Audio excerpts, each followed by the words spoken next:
रोहन जी के आंसू, रिद्धिमा जी की कड़वी बातें। पल्लवी जी, दादी और आयशा ने प्रिशा के लिए बहुत सी चीजें खरीदी और वहां से घर की तरफ चली गई। अभी लगभग रात हो चुकी थी। राणा फैमिली में सब लोग डाइनिंग टेबल पर बैठे हुए थे। तभी कबीर बोला, मैं कल सुबह उसको यहाँ लेकर आऊंगा, तो आप सबको जो भी तैयारी करनी होगी वह कर लीजिएगा। किधर सिंघानिया मेंशन में सभी लोग डाइनिंग टेबल पर बैठे हुए थे। रोहन जी प्रिशा को देखते हुए बोले, प्रिंसेस, क्या आप हमें माफ नहीं कर सकती?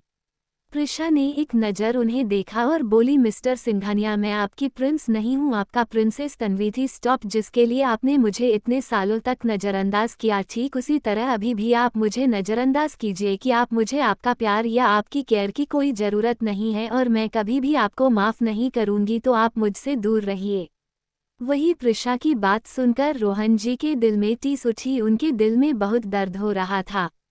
उनकी आंखों से आंसू बहने लगे। दादा दादी को उनके लिए बुरा लग रहा था, मगर उन्हें पता था रोहन जी ने बहुत बड़ी गलती की है, क्योंकि जब प्रिशा उनके पीछे भाग करती थी तब रोहन जी प्रिशा को नज़रअंदाज किया करते थे, जबकि दूसरी तरफ वह तन्वी से बहुत प्यार करते थे और उसकी सारी मांगें पूरी किया करते थे, चाहे वह मांग पूरी करने लायक हो या ना हो। प्रिशा ने अपना डिनर खत्म किया और वहां से उठकर चली गई। तभी रिद्धिमा जी बोली, रोहन, काश आप उसमें थोड़ा सा प्यार मेरी बच्ची को दे देते तो आज वह आपके साथ ऐसा व्यवहार नहीं करती। उसका आपके प्रति ऐसा रुखा व्यवहार जायज है, क्योंकि जब उसको आपकी ज़रूरत थी तब आपने उसका कभी ख्याल नहीं रखा, ना उसे कभी प्यार दिया। प्रिशा आपका अपना खून थी, वह आपकी बायोलॉजिकल बेटी थी। चाहे वह मेरी बेटी नहीं होती, वह अगर रागिनी की बेटी होती, तब भी आपका फर्ज बनता था कि आप उसको प्यार दें, आप उसकी केयर करें, उसकी देखभाल करें, मगर आपने ऐसा नहीं किया। इसलिए अब आपको ये सब देखना पड़ रहा है। एक तरीके से आपके लिए बहुत अच्छा हो रहा है।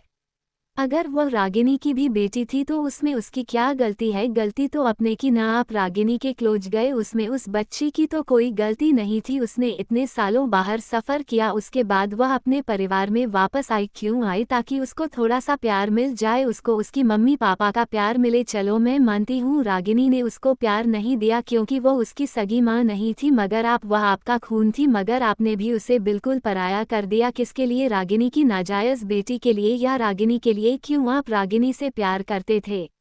रोहन जी बोले, नहीं, आप ये कैसी बातें कर रही हैं? मैं आज तक आपके अलावा किसी से प्यार नहीं किया है। जब आपने आज तक मेरे अलावा किसी से प्यार नहीं किया है, तो फिर आप रागिनी में इतना अंधा विश्वास कैसे करते थे और क्यों करते थे? क्या रीजन है? सिर्फ इसलिए कि उसने आपके बच्चों का देखभाल किया। अगर उसने मेरे बच्चों की देखभाल की तो बदले में उसे आपकी पत्नी होने का हक मिला, इस घर की बहू होने का हक मिला, समाज में भी उसकी इज्जत बढ़ गई, यहाँ तक कि उसके नाजायज़ बच्चों को भी आपका नाम मिला। वह इतने सालों तक यहाँ ऐसो आराम की जिंदगी जी रही थी, फिर भी उसने मेरी बच्ची को मुझसे अलग कर दिया और उसके बदले अपनी उस नाजायज़ बेटी को इस घर के प्रिंसेस बनाया, जिस पर मेरी बेटी का हक था। मगर जब मेरी बेटी यहाँ वापस आई, उसके बाद भी उसे कुछ नहीं मिला, ना उसे आपका प्यार मिला। खैर, रागिनी से तो मुझे कोई उम्मीद नहीं है, मगर आप अपने क्यों किया उसके साथ ऐसा? क्या सिर्फ इसलिए कि रागिनी ने आपसे ये बोला? रोहन, मेरी बेटी के साथ जितना कुछ हुआ है, ना कहीं इसका रीजन आप है। उसे छोटी सी बच्ची के दिल में कितना दर्द हुआ होगा। मैंने सुना है आप लोगों ने उसे हॉस्टल भेज दिया था। कितनी उम्र में? सिर्फ 10 साल की उम्र में। वह भी क्यों? सीरियसली है ताकि आपकी उसे मासूम तन्वी को कोई नुकसान ना हो, उसकी जगह ना जीने, सिर्फ इसलिए। आखिर इसका यहाँ था क्या? ये सब तो मेरी बेटी का है, फिर क्यों मेरी बेटी को कुछ नहीं मिला? आप मुझे जवाब दीजिए। रिद्धिमा जी इतना बोलकर वहां से गुस्से में चली गई। रोहन जी बस अपना सर झुकाए वहां बैठ गए। तभी दादी जी बोली, मैं तुमसे बहुत बार बोला कि अभी भी समय है, तुम अपनी गलती को सुधार लो, नहीं तो बाद में तुम्हें बहुत पछताना पड़ेगा। मगर तब तुम उसे घटिया लड़की के प्यार में इतने अंधे हो गए कि तुमने अपने खून को नज़रअंदाज कर दिया, और अब जब तुम्हें अपनी गलती का पछतावा है तो उसे अब तुम्हारे प्यार की कोई ज़रूरत नहीं है। क्योंकि जब एक बच्ची को प्रोटेक्शन की ज़रूरत होती है, प्यार की, केयर की ज़रूरत होती है, तब तुमने क्या किया? तब तुम तन्वी के प्यार में अंधे होकर उसे मासूम से बच्चे को हॉस्टल छोड़ा है। फिर तुमने कभी उसकी खबर लेने की कोशिश नहीं की कि वह कैसे रह रही है, क्या खा रही है, आखिर उसके साथ हो गया? रे नहीं, तुमने ऐसा कुछ नहीं किया। तब तुम यहाँ उस घटिया लड़की और उसकी घटिया माँ के साथ हंसी खुशी अपनी जिंदगी बिता रहे थे, और वहाँ मेरी बच्ची जिसका इतना बड़ा परिवार है, इतने पैसे हैं, किस काम के हैं ये पैसे जो मेरी बच्ची को उतना स्ट्रगल करना पड़ा हर चीज़ के लिए, यहाँ तक कि उसने हमारे पैसे भी नहीं लिए। वह आज जहाँ पर भी है वह अपने दम पर है, तुम्हें पता है। मुझे शर्म आती है कि तुम जैसा बेटा मेरा है जिसे सच्चाई की बिल्कुल भी समझ नहीं है कि कौन सच्चा है कौन झूठा है। तुम एक इस तरह के इंसान हो जो तुमसे बोला जाए जो तुम्हारी नज़रों में सही है वही सही होता है, बाकी तुम्हें किसी से मतलब नहीं है। तुम्हें किससे मतलब था? एक तन्वी से और एक उसकी माँ से। वही प्रिशा के कमरे में प्रिशा फोन पर बात कर रही थी। वह बोली अभी उस औरत को मारना नहीं है, अभी उसे इतना टॉर्चर करो कि उसे अपने जिंदा रहने पर पछतावा होने लगे। हाँ मगर वो मरनी नहीं चाहिए, मगर हाँ उसे जीते जी मरना क्या होता है इसका एहसास हो, उसको इस कदर टॉर्चर करो। फोन रखने के बाद प्रेषा जोर जोर से हंसने लगी और फिर रुक कर बोली, और रागिनी तुम्हारा क्या होगा? अभी तो बस मैं तुम्हें किडनैप करवाया है, उसके बाद तुम्हारे दोनों बच्चों की बड़ी, उसके बाद तुम्हारे उसे सो कॉल्ड पति के बड़ी जिसे सिर्फ लालच में आकर मेरी मॉम को धोखा दिया। वो भी किसके लिए? तुम जैसी घटिया और धोखेबाज औरत के लिए जो किसी की सगी नहीं है। तुम्हें सिर्फ खुद से मतलब है। राणा फैमिली की प्रिशा से पहली मुलाकात। प्रिशा का गुस्सा हद से ज्यादा बढ़ चुका था। वह नफरत से बोली, रागिनी तुम्हें मैं छोड़ूंगी नहीं, तुम बहुत घटिया हो जो अपनी बहन के सगी नहीं हो पाई। उसके बाद उसने नाइट ड्रेस पहन ली और बेड पर लेट गई क्योंकि कल उसे सुबह राणा मेंशन जाना था कबीर की फैमिली से मिलने। उसे थोड़ी बहुत नर्वसनेस हो रही थी मगर वह बहुत खुश थी। अगली सुबह प्रिशा जल्दी से उठी, उसने जिम किया, उसके बाद शावर लेकर अच्छे से रेडी हो गई। उसने एक सुंदर सी साड़ी पहनी थी जिसमें वह बेहद खूबसूरत लग रही थी। उसने अपने बालों को खुला छोड़ दिया था और कानों में झुमके और एक हाथ पर वॉच, दूसरे पर एक ब्रेसलेट पहन लिया था। पैरों पर उसने हल्के हील्स पहने थे और मेकअप के नाम पर आंखों पर काजल और लिप बाम लगाया था। मगर इतनी सिंपल मेकअप में भी वो बेहद खूबसूरत लग रही थी। वह नीचे आई, सब उसे देखने लगे। तभी रिद्धिमा जी बोली, प्रिंसेस आप कहाँ जा रही है और आपने ये साड़ी क्यों पहनी है? तभी प्रिशा बोली, मैं किसी से मिलने जा रही हूँ, बहुत जल्द मैं आपसे भी उस शख्स को मिलाऊंगी, बट अभी मैं उसके बारे में आप लोगों को कुछ नहीं बता सकती। तभी रिद्धिमा जी बोली, ठीक है, जब तुम्हें सही लगे तब तुम हमें उससे मिला देना। उसके बाद प्रिशा ने हल्का नाश्ता किया। तभी उसके फ़ोन में कबीर की कॉल आ गई जो इस वक्त गाड़ी लेकर बाहर खड़ा था। प्रिशा ने कॉल रिसीव किया और बोली, ओके आप वेट कीजिए मैं आ रही हूँ। इस वक्त प्रिशा के हाथ पर कुछ गिफ्ट थे जो उसने कल कबीर की फैमिली के लिए खरीदे थे। जैसे ही प्रिशा बाहर आई कबीर बस प्रिशा को देखते ही रह गया क्योंकि प्रिशा साड़ी में काफ़ी खूबसूरत लग रही थी। इतनी खूबसूरत कि देखने वाला इंसान उसे अपनी नज़र नहीं हटा पाए। कबीर ने होश में आकर प्रिशा के हाथों से सामान लेकर उससे डिक्की में रखा और प्रिशा के लिए गांगाई दरवाजा खोला। प्रिशा पैसेंजर सीट पर बैठ गई। कबीर भी दूसरी साइड से दरवाजा खोलकर ड्राइविंग सीट पर बैठ गया। उसने सीट बेल्ट लगाया और गाड़ी को स्टार्ट कर वहां से निकल गया। प्रिशा बोली, कबीर क्या मुझे आपकी फैमिली पसंद करेगी? अगर उन्होंने मुझे पसंद नहीं किया तो? जिस पर कबीर मुस्कुराते हुए बोला, ऐसा हो ही नहीं सकता कि तुम्हें कोई नापसंद करे। आखिर तुम इतनी प्यारी हो, तुम्हें कौन पसंद नहीं करेगा? जिससे प्रिशा के चेहरे पर मुस्कान आ गई। ऐसे ही वो दोनों बातें करते हुए राणा मेंशन पहुंच गए। प्रिशा को इतनी घबराहट कभी नहीं हुई मगर आज उसे थोड़ी बहुत घबराहट हो रही थी। वही अंदर बैठे लोगों ने जैसे ही गाड़ी रुकने की आवाज़ सुनी तो वह लोग खुश हो गए। वह बेसब्री से कबीर और अपनी होने वाली बहू का इंतजार करने लगे। तभी उन्हें कबीर और उसके साथ एक बहुत ज़्यादा खूबसूरत लड़की आती हुई नजर आई। प्रिशा को देखते ही आयशा का दिल तेजी से धड़कने लगा।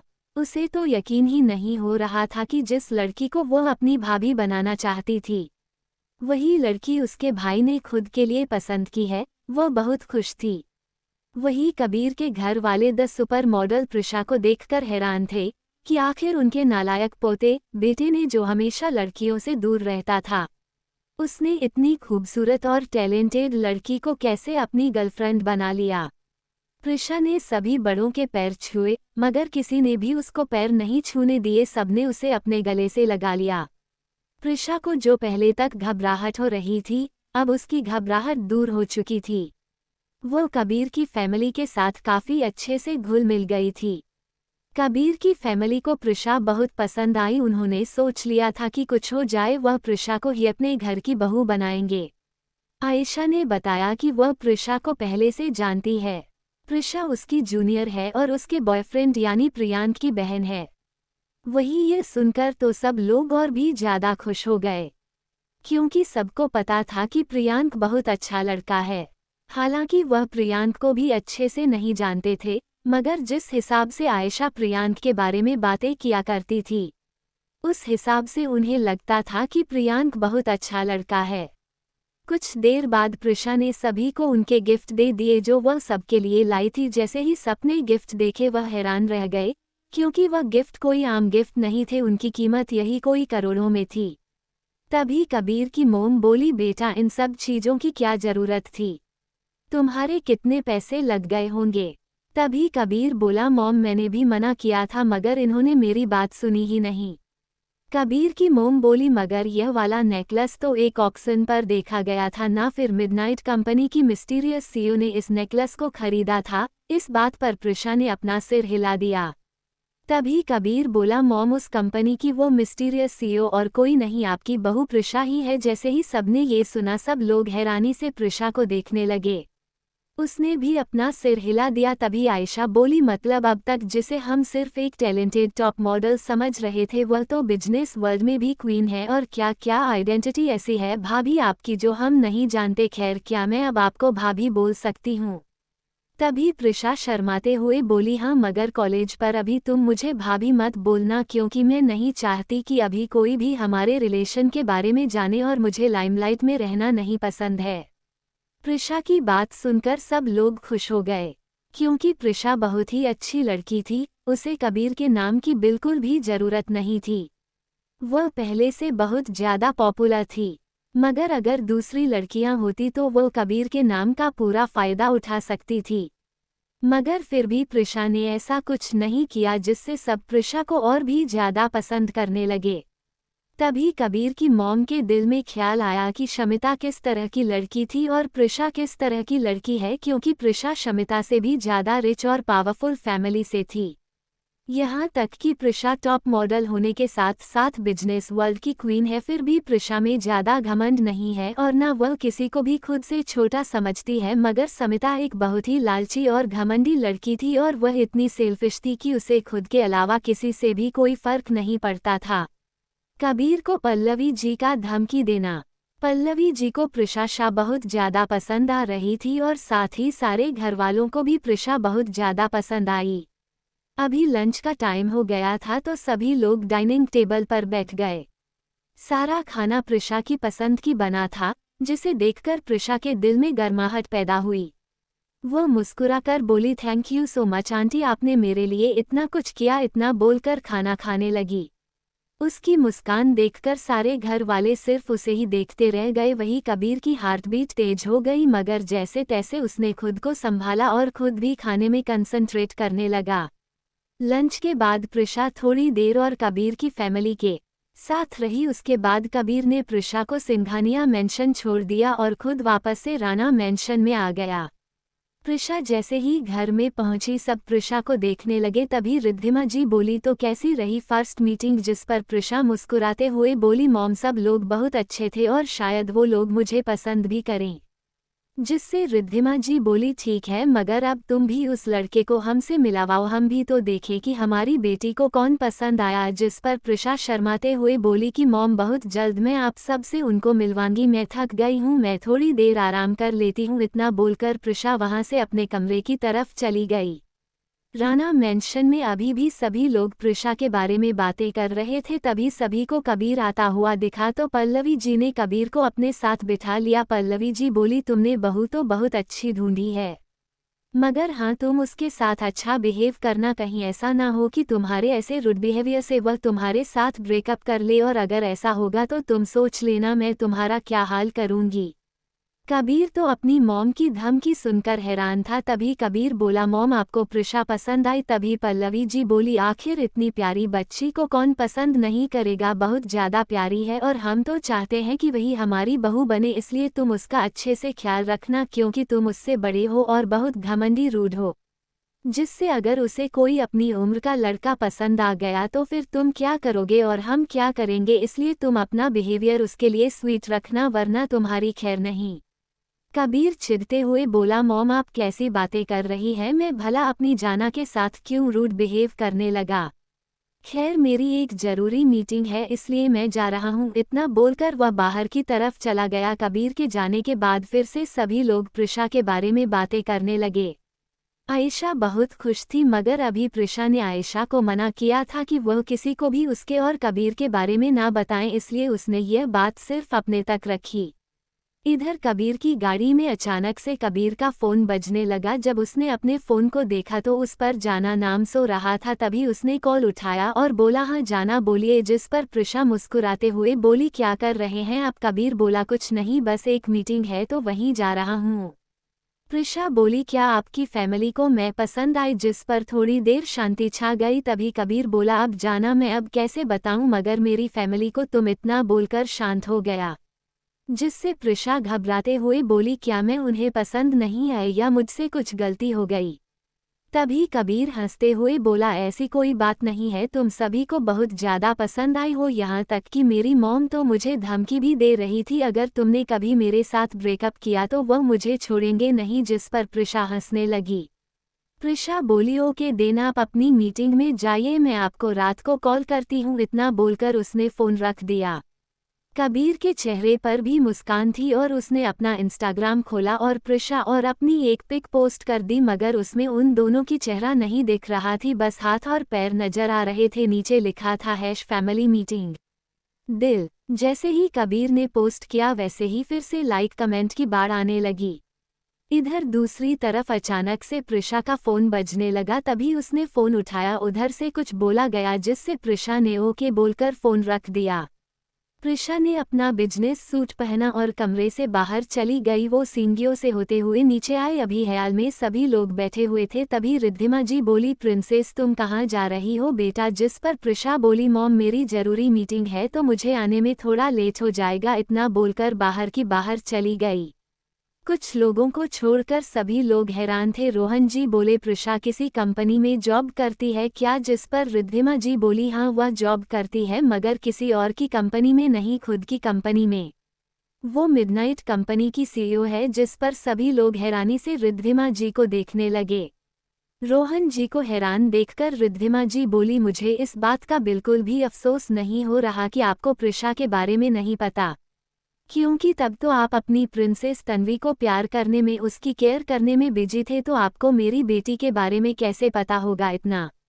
बोलकर वो रोहन जी मजाकिया नज़रों से देखने लगी। वही रिद्धिमा जी की बातें सुनकर रोहन जी की आंखों से आंसू बहने लगे मगर गलती तो उनकी थी इसलिए वह कुछ नहीं बोल पाए। वसुंधरा जी बोली, मेरी पोती पर मुझे नाज है, आखिर वह हमारा खून है तो उस पर बिजनेस स्किल तो होगी ही ना। उसने बचपन में ही अपनी कंपनी खोल ली थी और देखो अभी वह कंपनी टॉप 1 में है। रोहन जी को प्रिशा पर बहुत प्राउड फील हो रहा था। वही हाल प्रियांश का भी था मगर अभी वह दोनों खुद को बहुत ज़्यादा गिल्टी फील कर रहे थे क्योंकि कभी भी उन दोनों ने प्रिशा पर ध्यान नहीं दिया। प्रिशा ने अपने दम पर इतनी बड़ी कंपनी खड़ी कर ली जबकि तन्वी हमेशा से प्रिंसेस की तरह रही और उसको जो चीज़ भी चाहिए होती था उसके कहने से पहले हाजिर हो जाया करती थी, जबकि उन सब चीज़ों पर प्रिशा का हक था। मगर अफसोस रोहन जी की गलती की वजह से आज वो प्रिशा से इतनी दूर थे। प्रिशा की गाड़ी मिडनाइट इंडस्ट्री के आगे रुकी। वह जल्दी से कार से उतरी और कंपनी के अंदर चली गई। सभी लोगों ने प्रिशा को ग्रीट किया मगर प्रिशा के चेहरे पर कोई भाव नहीं था। वह बिना कुछ बोले लिफ्ट पर चढ़ गई। थोड़ी देर बाद लिफ्ट का दरवाजा खुला और प्रिशा अपने तेज कदमों से बाहर निकली और सीधे जाकर मीटिंग रूम का दरवाजा खोल दिया। जैसे ही सबने प्रिशा को देखा, अभी तक जो लोग बहस कर रहे थे वह सभी लोग शांत हो गए। प्रिशा का डेविल रूप।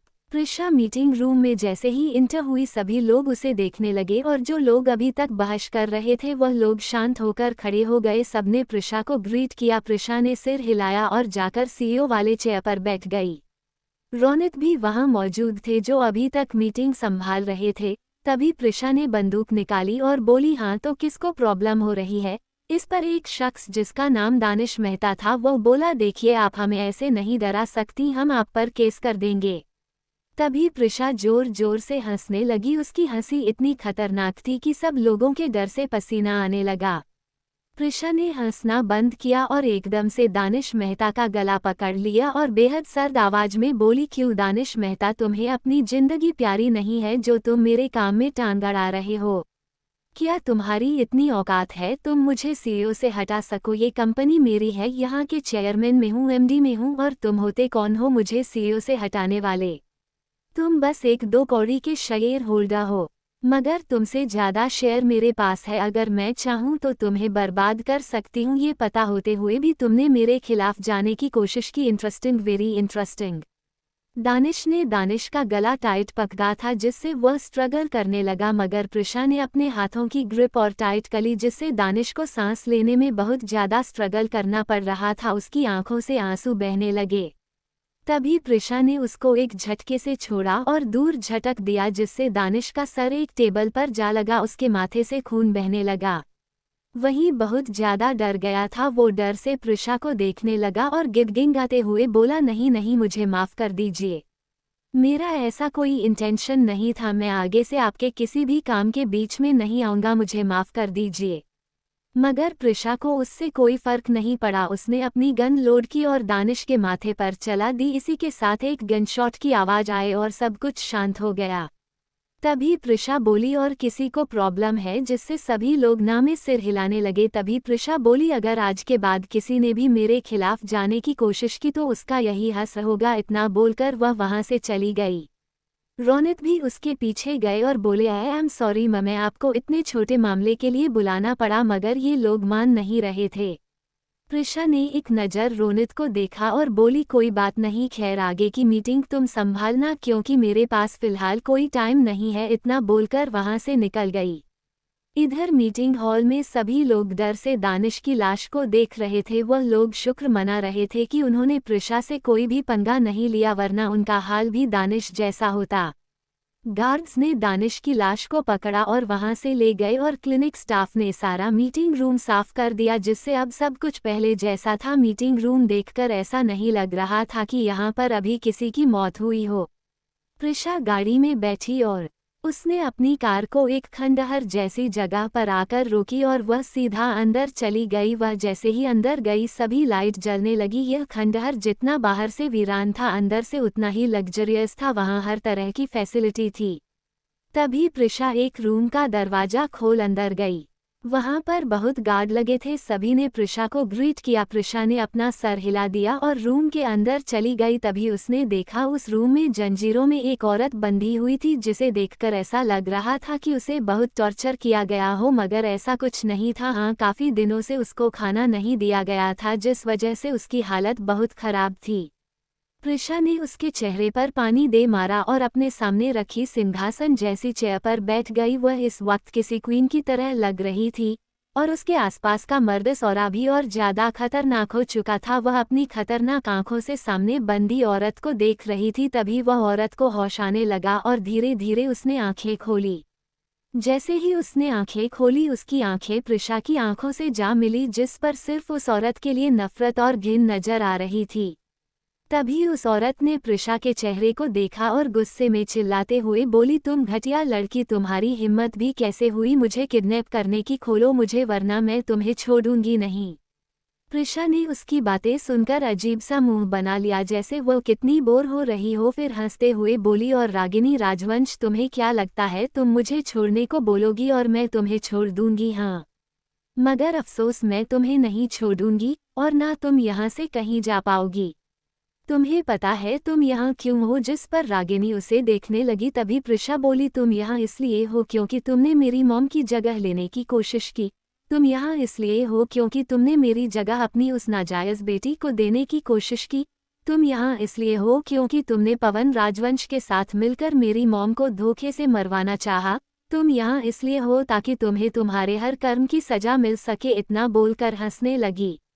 रागिनी जी डर गई क्योंकि उन्हें पता था प्रिशा कितनी सनकी है, वो कुछ भी कर सकती हैं। कि रागिनी जी बोली, देखो देखो प्रिशा, मैं तो तुम्हारी मॉम हूँ ना, मुझे छोड़ दो, माफ़ कर दो, मैं अब कुछ नहीं करूँगी पक्का, और मैं किसी को नहीं बताऊँगी कि तुमने मुझे किडनैप किया था, प्लीज़ मुझे छोड़ दो। तभी प्रिशा जोर जोर से हंसने लगी। वहीं उसे इस तरह से हंसता देखकर रागिनी जी कंफ्यूजन से उसे देखने लगी। तभी प्रिशा बोली, और रागिनी राजवंश, क्या तुम इतनी बेवकूफ़ हो या फिर तुम बेवकूफ़ बनने की कोशिश करती हो? तुम्हें क्या लगता है तुम मुझसे बोलोगी तुम्हें छोड़ दूं और मैं छोड़ दूंगी? और क्या कहा तुमने, तुम्हें माफ़ कर दूं? बिल्कुल भी नहीं। एक बात याद रखना, अभी तो सिर्फ तुम हो इधर, तुम्हारे मरने के बाद तुम्हारे घटिया से पति पवन राजवंश और तुम्हारे उन दोनों नाजायज बच्चों को भी यहाँ आना है और उन्हें भी अपने किए की हर सजा भुगतनी है। इतना बोलकर वह वहाँ से चली गई। रागिनी जी बस चिल्लाते रह गई, मगर प्रिशा ने उनकी बातों को नज़रअंदाज कर दिया। वह बाहर आए और गाड़ी में बैठकर सिंघानिया मेंशन के लिए निकल गई। थोड़ी देर बाद उसकी कार सिंघानिया मेंशन में आकर रुकी तो वह कार से उतरी और मेंशन के अंदर चली गई। अभी शाम हो चुकी थी, इसलिए सभी लोग हॉल में बैठकर चाय पी रहे थे, मगर इस वक्त हॉल में प्रियांक और प्रियान के अलावा बाकी सभी मौजूद थे। प्रिंस भी आज घर पर था क्योंकि आज उसका कोई भी केस नहीं था।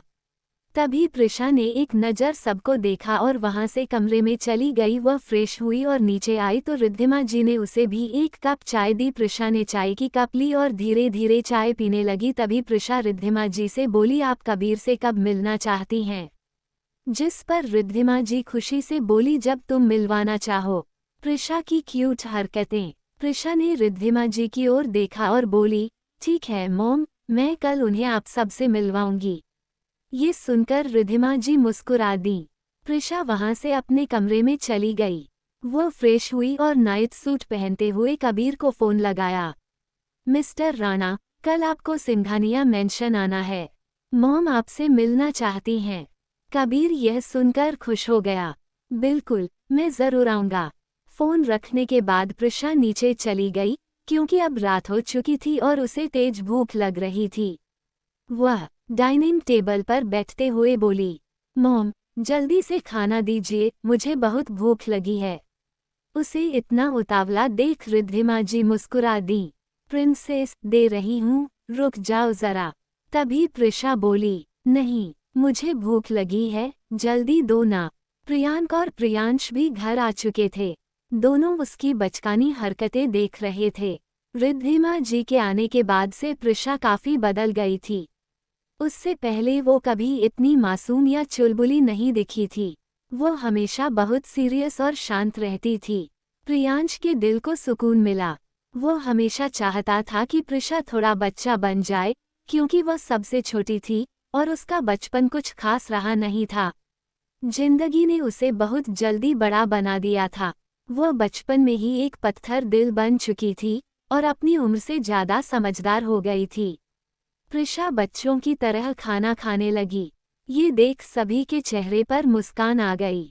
रोहन जी के दिल को भी सुकून मिला। उन्होंने कभी अपनी बेटी का बचपन नहीं देखा था।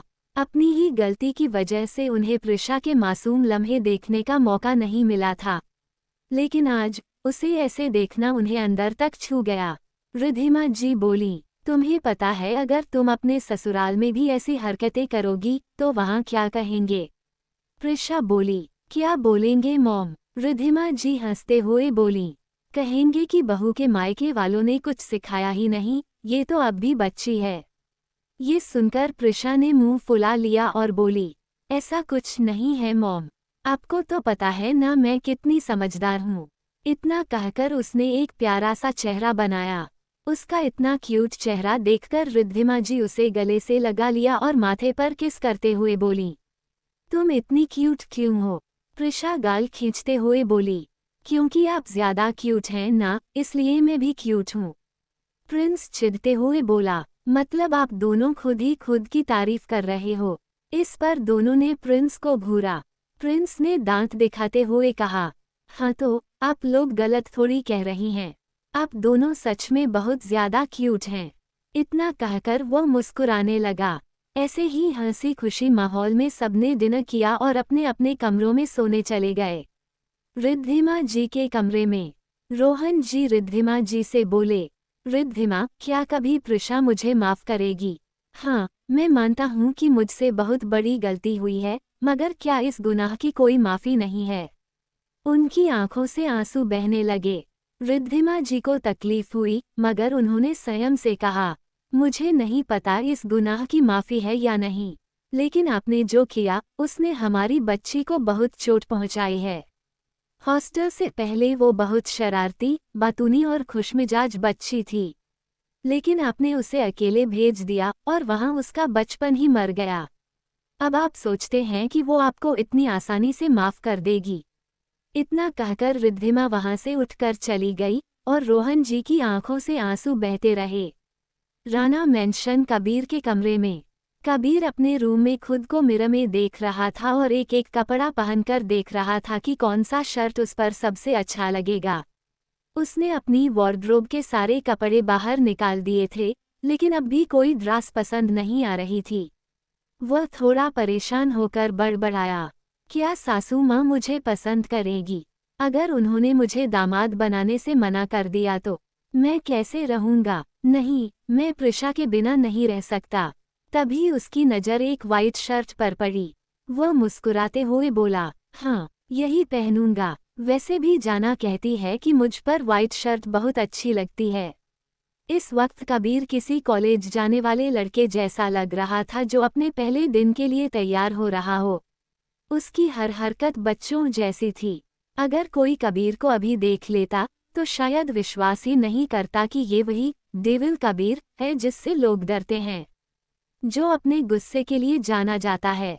दूसरी तरफ अमेरिका में एक लड़की ने शॉर्ट ड्रेस पहनी हुई थी और अपने कुछ दोस्तों के साथ क्लब में पार्टी कर रही थी। उसकी ड्रेस और स्टाइल काफ़ी बोल्ड थी, जिससे सब उसकी तरफ आकर्षित हो रहे थे। तभी एक इंडियन लड़का उसके पास आया और बोला, हाय ब्यूटीफुल, क्या तुम मेरे साथ डांस करोगी? लड़की के चेहरे पर नशा चढ़ा हुआ था। उसने अपनी नशीली आंखों से उस लड़के को देखा और बोली, ऑफ कोर्स डार्लिंग, क्यों नहीं? इतना कहकर उसने उसका हाथ थाम लिया और दोनों स्टेज की तरफ बढ़ गए। लड़का इंडियन था और लड़की भी, इसी वजह से उसने बात करने की कोशिश की थी। उसने डीजे को इशारा किया और गाना बजने लगा, ऐसे ना मुझे तुम देखो, सीने से लगा लूंगा। लड़का उसे डांस फ्लोर पर बेहद सेडिक्टिव तरीके से टच कर रहा था। लड़की भी अपने शरीर को उसकी बॉडी से सटाकर मूव कर रही थी। ये सीन काफ़ी इंटीमेट हो गया था। चारों ओर देखने वाले लोग हूटिंग कर रहे थे।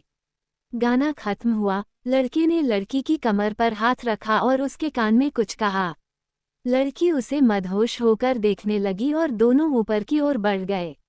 लिफ्ट में पहुंचते ही वे एक दूसरे को किस करने लगे।